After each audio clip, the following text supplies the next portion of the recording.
Hello जी, नमस्कार। कैसे हैं आप सब लोग? Wish you all a very warm welcome to my channel. मैं आपका अपना डॉक्टर सचिन कपूर एक बार फिर से आपके सामने हूँ जी। NCERT unfolded line by line with questions और principles of inheritance and variation यानी जेनेटिक्स का पहला चैप्टर हम पढ़ रहे हैं और आज सेशन नंबर 5 है। इससे पहले के वीडियोस जो है वो चैनल पे अवेलेबल हैं, आप ज़रूर देख लीजिएगा। तो इन सेशंस में हम एनसीईआरटी की एक एक लाइन को जो है मैं आपके लिए रीड करता हूं और उसको ट्रांसलेट करके आपको समझाता हूं। साथ के साथ हिंदी वर्जन भी आपको मिलता है इसमें, और हर लाइन में से किस तरह के क्वेश्चंस फ्रेम हो सकते हैं वो भी हम डिस्कस करते हैं। तो अगर आप केवल क्वेश्चंस देखना चाहते हैं आप वीडियो फॉरवर्ड करके एंड के हिस्से में क्वेश्चंस भी देख सकते हैं। और चैनल को सब्सक्राइब कर लीजिएगा, वीडियो को लाइक और शेयर कीजिएगा, डिस्क्रिप्शन ज़रूर देख लीजिएगा। टेलीग्राम पे आप मेरे साथ जुड़ सकते हैं और इस पूरे सेशन का पीडीएफ आपको वहाँ पे मिल जाएगा। चलिए शुरुआत करते हैं। The production of gametes by the parents, the formation of the zygotes, the F1 and F2 plants, it can be understood from a diagram which is called Punnett square as shown in figure 4.4। तो NCERT की ये figure 4.4 जो है Punnett square, ये बताती है कि gametes किस तरह के कौन कौन से प्रोड्यूस होंगे, फर्टिलाइजेशन के बाद जो जाइगोट बनेंगे वो किस किस तरह के होंगे। ठीक है जी। सो माता पिता द्वारा गैमेट्स का निर्माण, जाइगोट्स का बनना और उनसे बनने वाले F1 तथा F2 पौधों को एक आरेख की मदद से आसानी से समझा जा सकता है, जिसे पनेट स्क्वायर कहा जाता है। It was developed by a British geneticist, right? This is the name of the British geneticist, right? That is Reginald C. Punnett। तो ध्यान रखिएगा ये नाम। सो ये रहा जी पनेट स्क्वायर। यहां पे हमें क्या दिखाया गया है? टॉल प्लांट जिसका genotype capital T, dwarf plant genotype small T. एक तरफ गैमेट्स दिखाए गए हैं, दूसरी तरफ दूसरे गैमेट, मतलब एक तरफ मेल गैमेट और दूसरी तरफ फीमेल गैमेट। फर्टिलाइजेशन के बाद क्या क्या संभव कॉम्बिनेशंस बनेंगे वो दिखाए गए हैं, राइट? आगे बढ़ते हैं। तो है क्या ये Punnett square? It is a graphical representation to calculate the probability of all the possible genotypes of the offsprings in a genetic cross। मतलब ये एक चित्रात्मक विधि यानी ग्राफिकल रिप्रेजेंटेशन है जिसका उपयोग यह पता लगाने के लिए किया जाता है कि किसी जेनेटिक क्रॉस में संतान के कौन कौन से पॉसिबल संभावित जीनोटाइप्स बन सकते हैं और उनकी अल्टीमेटली प्रोबेबिलिटी क्या है ये हम जान सकते हैं इसके जरिए। The possible gametes are written on two sides, दो तरफ हम गैमेट्स लिखते हैं। Usually the top row and the left columns, है ना? अगर हम इस तरह से बना रहे हैं पनेट स्क्वायर, है ना, तो हम इधर और इधर गैमेट्स लिखते हैं, टॉप रो और लेफ्ट कॉलम। गैमेट्स को पनेट स्क्वायर में दो तरफ लिखा जाता है, आमतौर पर ऊपरी पंक्ति मतलब टॉप वाली रो और बाईं ओर के कॉलम में मतलब left column. All possible combinations, they are represented in the boxes below in the squares which generates a square output form। तो सभी जो संभावित संयोजन है यानी कॉम्बिनेशंस को नीचे बने हुए खानों में या बॉक्सेस में दिखाया जाता है, जिससे पूरा चित्र एक वर्गाकार रूप यानी स्क्वायर आउटपुट फॉर्म में नजर आता है। Punnett square shows the parental tall capital T male and dwarf small t female plants, the gametes produced by them and the F1 capital T small t progeny। तो ये इस figure का जिक्र किया गया है। Parental plant tall genotype capital T, parental plant dwarf genotype small T. अब इसके क्या गैमेट्स बनेंगे, capital T and capital T. यहां पे क्या गैमेट्स हैं, small t and small T.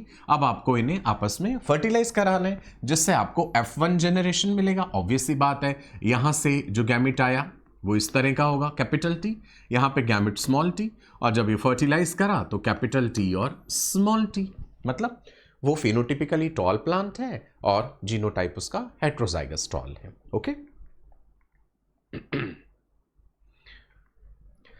The F1 plants of the genotype capital T small t, they are self-pollinated. तो capital T small T, capital T small T, right. अब अगली generation में क्या क्या पॉसिबल कॉम्बिनेशंस मिल सकते हैं, ये वाला कैपिटल टी और ये वाला कैपिटल टी ले लीजिए, तो हमारे पास कैपिटल टी और कैपिटल टी। ये कैपिटल टी और ये स्मॉल टी ले लीजिए, तो ये इस तरह से हो जाएगा।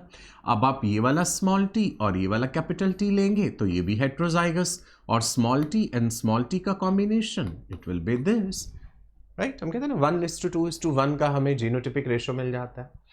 The symbols dash and dash यहां पे हमने लिख दिया। So this is basically referring to what, we have to use the symbols to denote the female. तो फीमेल को डिनोट करने के लिए हम इस तरह से लिख देते हैं, है ना, और मेल के लिए हम इस तरह से। So these are the symbols which are used to denote the gametes, that is the female eggs and the male pollen of the F1 generation respectively. The F1 plant of genotype capital T small t, when it is self-pollinated, it is going to produce the gametes of the genotype what? Capital T and small t in equal proportion. Simple सी बात है, capital T और small t क्या gametes बन जाएंगे, 50% will be capital T containing, 50% will be small t containing gametes. So जब F1 पौधा जिसका genotype capital T small t होता है, उसका स्वपरागण यानी सेल्फ पॉलिनेशन किया जाता है, तो वो कैपिटल T और स्मॉल t दो प्रकार के गैमेट्स बनाएगा समान अनुपात में, इक्वल प्रोपोर्शन में। फिर जब फर्टिलाइजेशन होगा, एनसीईआरटी कहती है when fertilization takes place, the pollen grains of the genotype capital T, they have a 50% chance to pollinate eggs of the genotype capital T as well as of the genotype small t. सो यानी जब fertilisation हुआ तो capital T gene वाले जो pollen grains हैं जिनका genotype capital T है, उनके पास 50% जो है संभावना होती है कि वो कैपिटल टी जीन वाले अंडाणु यानी eggs of the genotype capital T या स्मॉल टी जीन वाले अंडाणु eggs of the genotype small T, दोनों में से किसी एक को फर्टिलाइज कर सकते हैं। Also the pollen grains of the genotype small t, they have a 50% chance of pollinating eggs of the genotype capital T या फिर small t. Simple, 50-50% probability है, right? As a result of this random fertilization, the resultant zygotes, they can be capital T, capital T, capital T, small t और small t, small t. Simple है, capital T small t into capital T small t जब आप करेंगे तो जैसा कि मैंने पहले भी बताया, आप अलग अलग जो पॉसिबिलिटीज हैं वो करके देख लीजिए और आपको यही मिलेगा, राइट, 1:2:1 के रेशो में। From the Punnett square, it is easily seen that 1/4 of the random fertilizations they lead to capital T, and 1/4 will lead to small t, 25% chance capital T के, 25% चांस इनके हैं, and 1/2 half they lead to capital T small t, because हमें capital T small t जब हमने cross करा था तो देखा था ना, 2 बार वो कॉम्बिनेशन बन रहा था, 1:2:1 का रेशो की बात कर रहे हैं हम यहाँ पे, राइट। ये लिखा भी है यहाँ पे 1/4 यानी 25% फर्टिलाइजेशन से कैपिटल टी जीनोटाइप है, 1/2 50% फर्टिलाइजेशन से कैपिटल टी स्मॉल टी है, एंड 1/4 25% से स्मॉल टी है। आगे बढ़ते हैं। दो the F1 have a genotype of capital T small T, genotypically F1 में आपको कैपिटल टी स्मॉल टी मिला, बट फिनोटिपिक कैरेक्टर क्या है, टॉल, देखने में तो वो पौधा टॉल ही है, बिकॉज हम जानते हैं ना that capital T is dominant over the small T. तो जब capital T small T genotype है तो फिनोटिपिकली वो पौधा देखने में टॉल ही होगा। सो हालांकि F1 पौधों का genotype capital T small T होता है, लेकिन उनका फिनोटाइप एक्सटर्नली ऑब्जर्वेबल फीचर जो है, बाहरी रूप से दिखाई देने वाला गुण जो है, वो लंबा ही होगा। F2 के लेवल पे जब हम पहुंचते हैं, 3/4 of the plants are tall, where some of them are capital T small t, है ना? capital T and capital T it is, sorry. So capital T वाला पौधे वो टॉल होंगे, कैपिटल T स्मॉल t वाले ये भी टॉल होंगे। तो डॉफ कौन से हैं? डॉफ केवल वही हैं जो स्मॉल t है, right ji. At F2, 3/4 of the plants they are tall, where some of them are capital T, while others are capital T and small t. ये homozygous dominant है, ये heterozygous है। Externally it is not possible to distinguish. अब बाहर से पौधा देख के थोड़ी हम बता सकते हैं कि अगर ये लंबा है तो जीनोटिपिकली कैसा होगा। Externally it is not possible to distinguish between the plants with the genotype capital T and capital T small t. बाहर से देख के नहीं बता सकते। Hence, within the genotypic pair capital T small t, only one character, that is capital T tall, is expressed. Okay, heterozygous वाली condition में capital T is dominant over the small t, right? So F2 generation में पौधों में से 3/4 जो है 75% पौधे लंबे होते हैं, जिनमें से कुछ का जीनोटाइप होमोजाइगस डोमिनेंट वाला है और कुछ का जीनोटाइप हेट्रोजाइगस डोमिनेंट वाला है।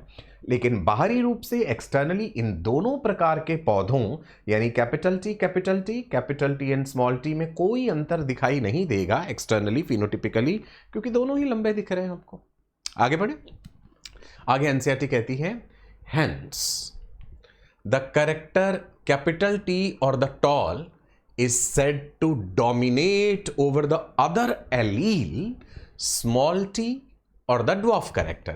तो इसलिए कैपिटल T जीन या लंबा जो गुण है, गुण को कहा जाता है कि वह दूसरे एलील स्मॉल t या जो ड्वार्फनेस के लिए उस गुण पर प्रधान करता है, डोमिनेट करता है, हिंदी अनुवाद उसका किया गया। सो इट इज दस due to this dominance of one character over the other that all the F1 are tall.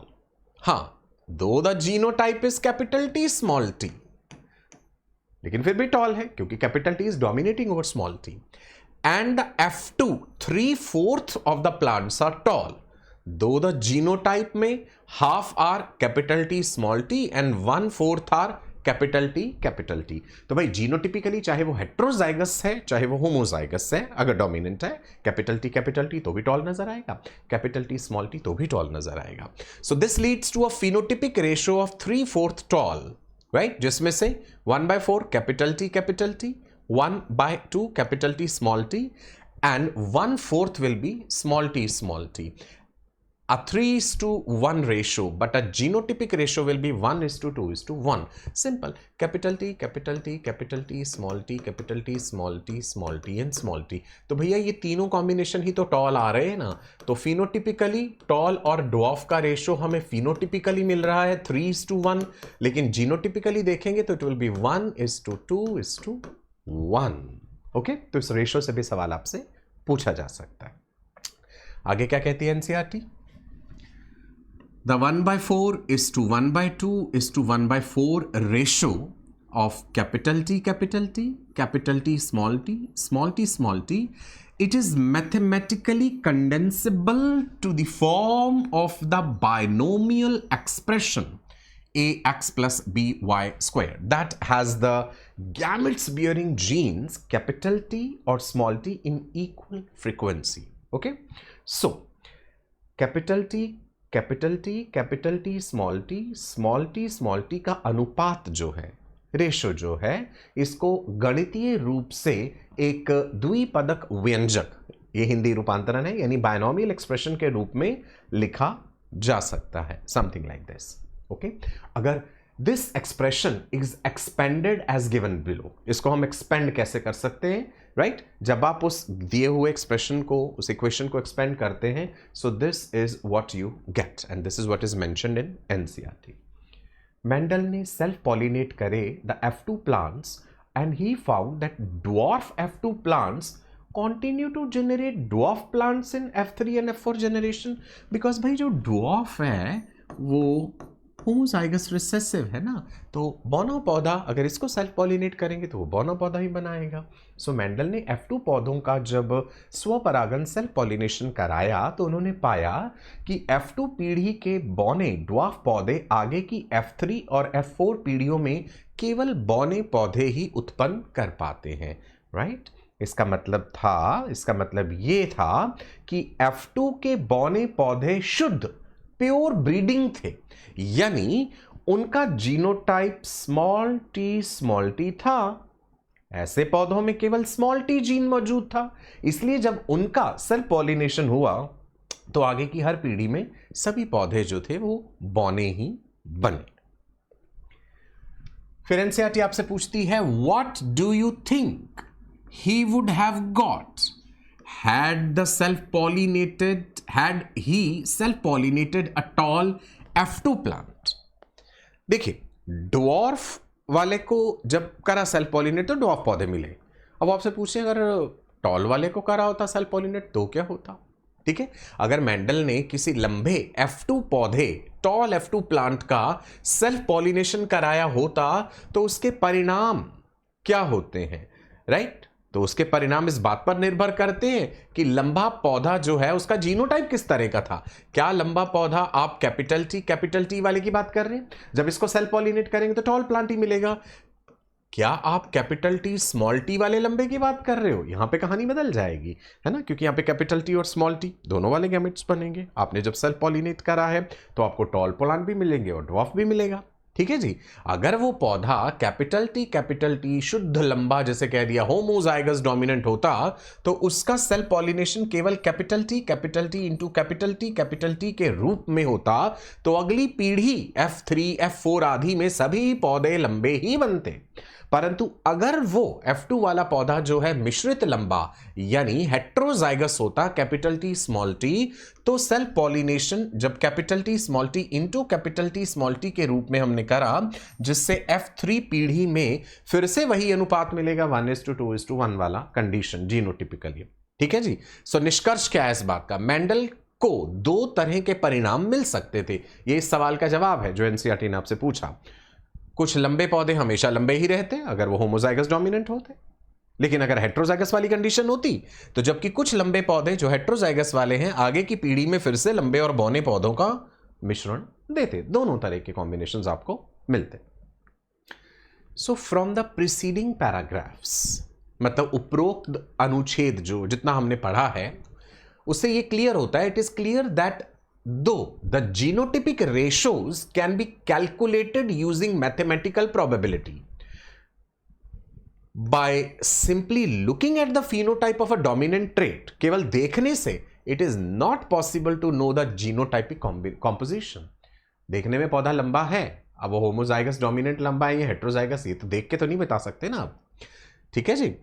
अगर कोई पौधा लंबा दिख रहा है तो वो कैपिटल टी भी हो सकता है या कैपिटल टी और स्मॉल टी भी हो सकता है। केवल देखकर यह तय नहीं किया जा सकता कि उनमें से उनके अंदर कौन कौन से जीन्स हैं, क्योंकि दोनों ही लंबे दिखते हैं। इसलिए जीनोटाइप जानने के लिए केवल बाहरी रूप पर निर्भर नहीं रहा जा सकता। जीनोटाइप जानने के लिए सेल्फ पॉलिनेशन या और कई तरह के हमें एक्सपेरिमेंट्स इसमें करने पड़ते हैं, right? That is, for example, whether a tall plant from F1 or F2 has capital T or capital T small t, this composition cannot be predicted, right? इसके लिए कुछ और तरह के क्रॉस करने पड़ेंगे। यानी उदाहरण के तौर पर किसी लंबे पौधे का, चाहे वो F1 का हो या F2 का हो, उसका जीनोटाइप क्या है क्या वो कैपिटल टी है या कैपिटल टी स्मॉल टी है, यह केवल देखकर अनुमान नहीं लगाया जा सकता। दोनों प्रकार के पौधे कैपिटल टी स्मॉल टी बाहर से तो लंबे ही दिखते हैं, इसलिए केवल उनके फिनोटाइप को देखकर यह बताना संभव नहीं है कि उनका जेनेटिक मेकअप जीनोटाइप कैसा है। तो फिर therefore to determine the genotype of a tall plant F2, Mendel ने क्या करा, Mendel crossed the tall plant from F2 with what, he crossed it with a dwarf plant. उन्होंने कहा भैया इसको ड्वार्फ के साथ क्रॉस करके देखते हैं नतीजा क्या निकलता है। इसलिए F2 पीढ़ी के लंबे पौधे जो थे उनका जीनोटाइप जो है उसे जानने के लिए मेंडल ने उस लंबे पौधे को बौने पौधे यानी ड्वार्फ प्लांट के साथ क्रॉस कराया। मेंडल यह पता लगाना चाहते थे कि लंबा पौधा शुद्ध लंबा यानी होमोजाइगस डोमिनेंट कैपिटल टी है या फिर कैपिटल टी स्मॉल टी है। इसलिए उन्होंने स्मॉल टी यानी बौना पौधा लेके उससे क्रॉस कराया और इस प्रकार के क्रॉस को क्या कहते हैं, टेस्ट क्रॉस। तो यहां पे एनसीईआरटी ने इन लाइंस में हमें टेस्ट क्रॉस से इंट्रोड्यूस कराया, right. So he called it a test cross. In a typical test cross an organism, जैसे यहां पे हम पी प्लांट की बात कर रहे हैं, एक टिपिकल टेस्ट क्रॉस में एन ऑर्गेनिज्म से the P plant which is showing a particular phenotype, so it is showing a dominant phenotype and whose genotype is to be determined। भाई हमें नहीं पता वो टॉल ऐसा वाला टॉल है या फिर वो ऐसा वाला टॉल है, तो क्या करें, तो फिर आप बौना पौधा लीजिए स्मॉल टी, एक बार इसके साथ क्रॉस करा के देखिए और इसके साथ भी, है ना। अगर आपने इसके साथ क्रॉस कराया, अगर ये सिचुएशन है कि वो जीनोटिपिकली होमोजाइगस डोमिनेंट है, तो अगली जनरेशन में आपको कैपिटल टी स्मॉल टी वाले पौधे मिलेंगे, सारे के सारे टॉल मिलेंगे, है ना। तो फिर आप श्योर हो जाएंगे कि जिसके साथ आपने क्रॉस कराया है, जिसका आपको जीनोटाइप नहीं पता था, आपको फिनोटाइप केवल देखने में टॉल लग रहा था, वो जीनोटाइप होमोजाइगस डोमिनेंट है। लेकिन अगर आप इसके साथ क्रॉस कराएंगे तो आप खुद ही देखिए कि आपको कैपिटल टी स्मॉल टी वाला ऑप्शन भी मिल जाएगा अगली जनरेशन में। दैट मीन्स ड्वार्फ पौधे भी मिल जाएंगे। तो टॉल पौधे को ड्वार्फ के साथ क्रॉस कराने पे अगर अगली जनरेशन में सारे के सारे टॉल आए तो उसका जीनोटाइप होमोजाइगस डोमिनेंट टॉल वाला था, है ना। लेकिन अगर आपको फिनोटिपिकली टॉल दिखने वाला पौधा जिसका जीनोटाइप आपको नहीं पता, उसको एक ड्वार्फ के साथ आपने क्रॉस कराया और अगली जनरेशन में भी ड्वार्फ मिल गया, तो इसका मतलब है कि वो हेट्रोजाइगस वाली कंडीशन थी, राइट। चलिए, the progenies of such a cross can easily be analyzed to predict the genotype of the test organism। तो ऐसे क्रॉस से उत्पन्न होने वाली प्रोजेनी या संतान जो है आसानी से एनालाइज की जा सकती है, जिससे टेस्ट किए गए जीव यानी टेस्ट ऑर्गेनिज्म का जीनोटाइप पता लगाया जा सकता है। Figure 4.5 it shows the results of a typical test cross. यहां पे एनसीईआरटी एक फिगर 4.5 का जिक्र करती है, which shows the results of a typical test cross where violet colour flowers, violet flower colour कह दीजिए, is dominant over white colour flower, right. Capital V and small v use किया गया यहां के लिए। सो ये देख लीजिए, यहां पे हमने होमोजाइगस रिसेसिव कंडीशन ली, यहां पे इन्होंने W से डिनोट करा हुआ है, ध्यान रखिएगा। पीछे जब हमने थ्योरेटिकली लिखा है ना, तो यहां पे V बोला है मैंने, ओके। यहां पे देख लीजिए कैपिटल W शो करा है इन्होंने, और ये homozygous recessive capital W small w, right. So देख लीजिएगा आप ये पिक्चर ध्यान से। So using Punnett square try to find out the nature of offsprings of a test cross। Punnett square का इस्तेमाल करते हुए आप इसका जवाब ढूंढ सकते हैं, ठीक है। ये मैंने कॉम्बिनेशन यहाँ पे लिख दिए हैं, यहाँ पे भी हमने कैपिटल V और स्मॉल v सिंबल जो है इसके लिए यूज किया है। क्या क्या रेशियोज आपको मिलेंगी ये आपके सामने, ठीक है। PDF आपके साथ शेयर हो जाएगा, वीडियो का डिस्क्रिप्शन जब आप देखेंगे वहां पे आपको लिंक मिल जाएगा टेलीग्राम का, जो आपको ज्वाइन करना है। So using the genotypes of this cross can you give a general definition of a test cross. हाँ, हम दे सकते हैं परिभाषा। जब किसी ऐसे जीव ऑर्गेनिज्म का जो प्रधान गुण डोमिनेंट ट्रेट तो दिखा रहा हो, लेकिन उसका जीनोटाइप हमें ना पता हो, अज्ञात हो, तो एक शुद्ध होमोजाइगस रिसेसिव जीव के साथ क्रॉस किया जाता है। तो इस प्रकार के क्रॉस को टेस्ट क्रॉस कहते हैं, right. Based on his observations on monohybrid crosses, Mendel proposed two general rules. Mendel ने जनरल रूल्स दिए थे, मेंडल ने खुद उन्हें लॉ नहीं कहा था. To consolidate his understanding of inheritance in monohybrid crosses, Mendel ने अपने एक गुण के संकरण यानी मोनोहाइब्रिड क्रॉस पर किए गए प्रयोगों के आधार पर इनहेरिटेंस की समझ को स्पष्ट करने के लिए दो सामान्य नियम जनरल रूल्स प्रस्तावित किए. और क्या थे वो जनरल रूल्स, बाद में जिन्हें जाकर के लॉ का दर्जा मिला. Today these rules are called the principles or the laws of inheritance. The first law or the law of dominance and the second law or the law of segregation. So आज इन नियमों को अनुवंशिकता के सिद्धांत principles और laws of inheritance कहा जाता है. पहला नियम is law of dominance and दूसरा नियम second is the law of segregation. Right? तो अगले सेशन में इससे ज़्यादा आगे का हम रीडिंग करेंगे. एनसीईआरटी का क्वेश्चंस हैं काफ़ी सारे, लगभग 10 एमसीक्यूज़ हैं मेरे पास, और उसके बाद एसेशन रीजन क्वेश्चंस भी हैं. पीडीएफ आपको पूरे का पूरा मिलेगा, टेलीग्राम ग्रुप ज्वाइन कीजिएगा. पहला क्वेश्चन है, in a monohybrid cross the genotypic ratio obtained in the F2 generation is. Genotypic ratio पूछा गया है, so it is 1:2:1. Answer with explanation आपके सामने है. अगला सवाल, in a test cross between tall pea plant and dwarf plant, half the progeny are tall and half are dwarf. तो genotype of the tall parent क्या होगा? अगर एक दिखने वाले टॉल को ड्वार्फ के साथ क्रॉस कराया और अगली जनरेशन में भी ड्वार्फ मिल गए, तो ऑब्वियस सी बात है कि फिर वो हेट्रोजाइगस था, कैपिटल टी स्मॉल टी था, इसलिए हमें अगली जनरेशन में ड्वार्फ प्लांट्स मिले. अगर वो होमोजाइगस कैपिटल टी होता तो फिर अगली जनरेशन में तो सारे प्लांट टॉल आने चाहिए थे. Next question, if a tall F2 plant is self pollinated and both tall and dwarf plants they appear in F3. Tall और ड्वार्फ दोनों मिल रहे हैं, तो मतलब F2 प्लांट कैसा रहा होगा? ऑब्वियस सी बात है, it will B capital T small T. Right? So second option is the correct answer.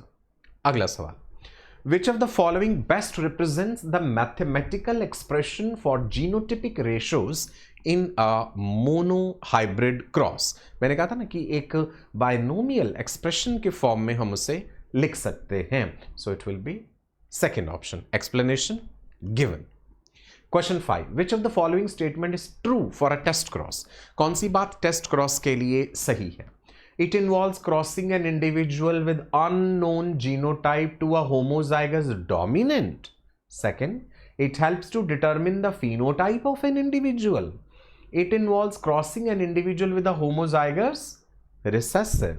Yeah, it can only be performed in plants. So the correct answer is C option. That is what is a test cross is. Simple सा सवाल है but अच्छा है. So can be expected in NEET. है ना, NCERT पे आधारित है, बिल्कुल एनसीईआरटी की लाइंस ही हैं, तो पूछा जा सकता है आपसे सवाल. राइट, चलिए आगे बढ़े. 6, the F1 plants obtained from a cross between tall capital T and dwarf small t parents are all tall. क्यों, ऐसा क्यों है? जब कैपिटल टी और स्मॉल टी को क्रॉस करते हैं तो अगली जनरेशन में सारे प्लांट टॉल क्यों मिलते हैं? सिंपल है, the T gene is dominant over small t, the capital T is dominant over small t, option 1. या फिर the small t gene mutates into capital T, या फिर both capital T and small t are expressed equally, या फिर environmental factor small t को suppress कर देते हैं. Answer is A option. Right, it is again from NCERT, जहां पे एनसीईआरटी ने ये बताया है कि डोमिनेंट का मतलब क्या है, रिसेसिव का मतलब क्या है. If Mendel had self pollinated a homozygous tall F2 plant, the next generation of F2, अगर वो होमोजाइगस डोमिनेंट है, उसको सेल्फ पॉलिनेट करा है ना, तो अगली जनरेशन में क्या होगा भैया? सारे के सारे टॉल प्लांट्स होंगे. कैपिटल टी को सेल्फ पॉलिनेट कर रहे हो तो नेक्स्ट जनरेशन में भी टॉल प्लांट्स मिलेंगे. Next question, right, in Mendel's test cross with violets, यहाँ पे V यूज किया गया है, capital V and white small v flowers, a 1:1 ratio of violet to white flowers indicate that the violet parent was what? अगर 1:1 ratio अगली generation में उन्हें मिल गया है, so that means it was this combination. Okay, चलिए. Question 10. Which of the following statement violates Mendel's law of segregation? कौन सा statement Mendel's law of segregation को violate करता है? Alleles separate equally into gametes. Each gamete carries only one allele of a pair. Alleles blend in F1 to form an intermediate trait. Or random fusion of gametes restores the allele pair. So which of the following statement violates Mendel's law of segregation?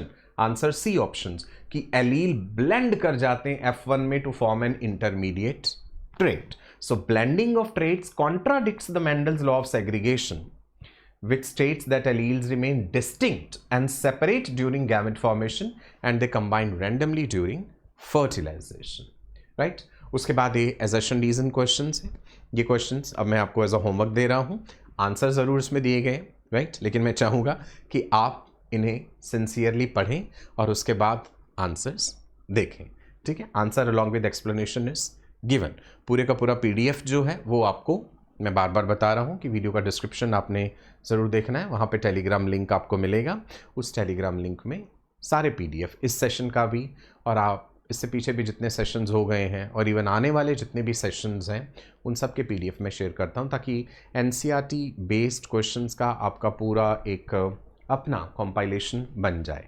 ठीक है? This is question number 14 and then this is the last question, question number 15, assertion reason with answer.